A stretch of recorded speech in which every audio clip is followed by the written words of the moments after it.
Hello everyone, welcome to Let's Discover It. So I am Ara and today we will discuss about increase fertility. तो अगर आप मेरे channel पे नए हैं तो लेट्स डिस्कवर इट चैनल को सब्सक्राइब करें, इस वीडियो को लाइक करें, अपने फ्रेंड के साथ शेयर ज़रूर करें। तो इससे पहले हमने वैक्सीन के बारे में काफ़ी कुछ कवर कर दिया। तो वैक्सीन को किसने डिस्कवर किया था उसका नाम आपको कमेंट बॉक्स में राइट करना है। ओके, तो आज हम लोग देखेंगे इंक्रीजिंग सॉइल फर्टिलिटी। ये बहुत ही छोटा टॉपिक है लेकिन ये बहुत ही इंपॉर्टेंट टॉपिक है, ठीक ना। तो यहाँ पे जैसा कि यहाँ पे बस इतना ही आपकी बुक में दिया है, पर आपको क्वेश्चन आंसर में दिया जाएगा कि what is nitrogen fixation, what right about short paragraph. तो पैराग्राफ में तो ये इतना सा आप लिख नहीं सकते हो, इसलिए आज हम इतनी यही टॉपिक को अच्छे तरीके से कवर करेंगे। जैसे देखिए कुछ बैक्टीरिया होते हैं ना, जैसे हमने बात किया, अगर हम बात अपनी शुरू करें ना तो ऐसे बहुत सारे बैक्टीरिया हैं जो अपने अपने वर्क में अडप्ट होते हैं। जैसे बात करें तो कुछ ऐसे बैक्टीरिया होते हैं ना, बैक्टीरिया जैसे राइजोबियम की बात करें, एग्जाम्पल हमने लिए, ये बैक्टीरिया हम यहाँ लिख देते हैं, आपको हेल्पफुल होगा ये। या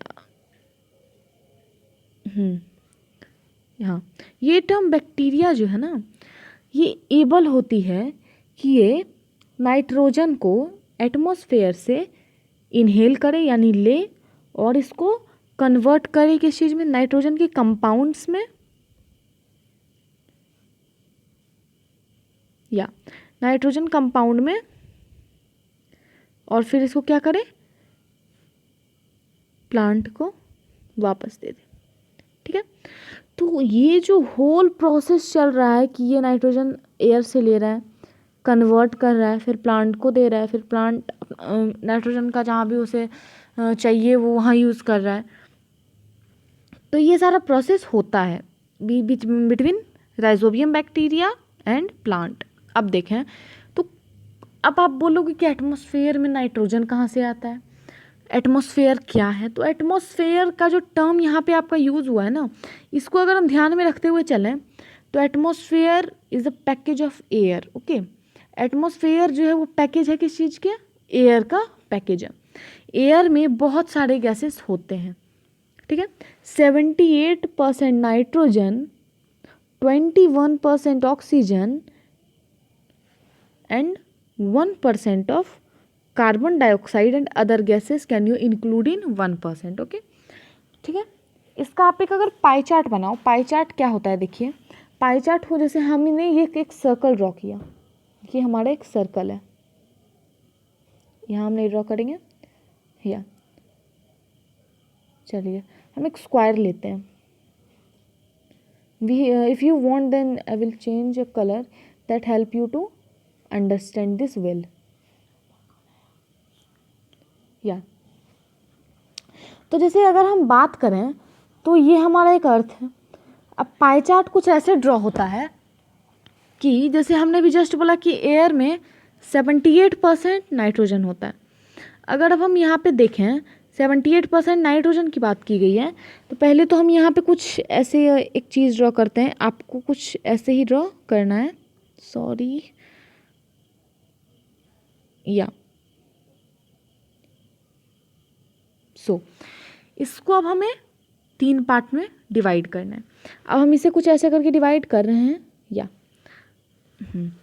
तो ये वाला जो बड़ा वाला पोर्शन है हमारा, यानी आप बोल सकते हैं जो सबसे लार्ज मैंने बनाया है ना, यहाँ पे 78% nitrogen, 21% oxygen and 1% of carbon dioxide. यहाँ पे आप क्या ऐड करोगे कि 1% में क्या क्या है, कार्बन डाइऑक्साइड की कुछ मात्रा है और अदर गैसेस भी इसमें कंसिस्ट हो जाते हैं। समझ गए। तो ये हमारा एक पाई चार्ट हो गया। मेरे आई मीन अच्छे से यहाँ पे ड्रॉ नहीं हो पाया, तो आप यहाँ एक एरो भी ऐसे करके अगर दे दो तो काम हो जाएगा, ठीक है। तो ये चीज़ आप समझ गए होगे। अब आप बोलोगे आप कैसे बोल सकते हो कि 1% में सारी चीज़ें अवेलेबल हैं। जैसे अगर हम बात करें, अब हम 100% लेते हैं कि एयर क्या है, सब में एयर जो मिक्सचर ऑफ 100%, 100% का मिक्सचर है। 78 + 21 यानी 78% + 21 है हमारा नाइट्रोजन, ऑक्सीजन 99% यहाँ आ गया। बचा हमारा 100 में, अगर बाय द वे 100 में माइनस करते हैं हम 99 को तो हमारे पास आता है 1, ठीक है। तो ये जो 1 है इसी में आता है हमारा सारे CO2 गैस आ जाते हैं और बहुत सारे अदर गैसेस भी कंसिस्ट होते हैं। मैं ये इसलिए बता रही हूँ क्योंकि ये बेसिक है, क्लास 7th में आपने पढ़ा था, अगर ध्यान नहीं है तो आपका यहाँ पे रिपीट हो रहा है, ठीक है। अगर आप ये सब चीज़ें आपको ध्यान है तो आप वीडियो को आगे करके देख सकते हो, नहीं तो आप वीडियो की स्पीड को बढ़ा लो, ओके। तो ये हम समझ गए। तो एटमॉस्फेयर में तो नाइट्रोजन इतना है, तो अब हम राइजोबियम जो है वो इसे ले लेते हैं। क्या करते हैं, राइजोबियम ले लिए, राइजोबियम अब उसको कंपाउंड में क्रिएट करके किसको दे दिए, प्लांट को दे दिए।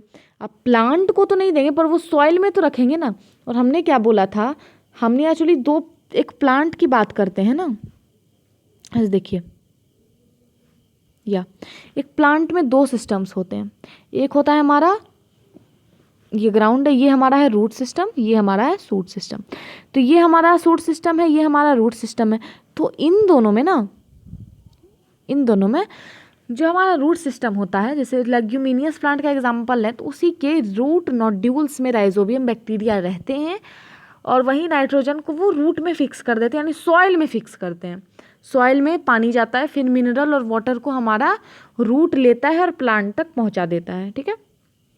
ये हम समझ गए। अब देखिए ये हो गया।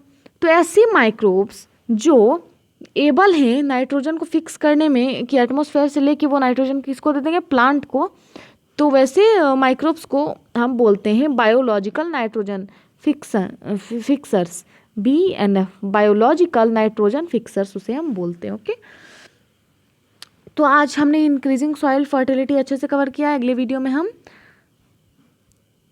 क्लीनिंग द इन्वायरमेंट को कंप्लीट करेंगे।